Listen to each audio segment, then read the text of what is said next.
Heydər Baba, Nənə qızın gözləri, Rəxşəndənin şirin-şirin sözləri, türkü dedim oxusunlar özləri, bilsinlər ki, adam gedər, ad qalar. Yaxşı pisdən ağızda bir dad qalar.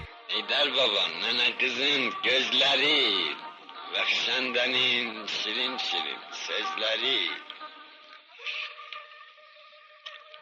türkü dedim oxusunlar özləri, bilsinlər ki, adam gedər, ad qalar. Yaxşı pisdən ağızda bir dad qalar. Yaz qabağı gün günəyi dövəndə, kənd uşağı qar güllənsin sevəndə, kürəkçilər dağda kürək züvəndə, mənim ruhum eylə bilin ordadır, kəhlik kimi batıb qalıb qardadır.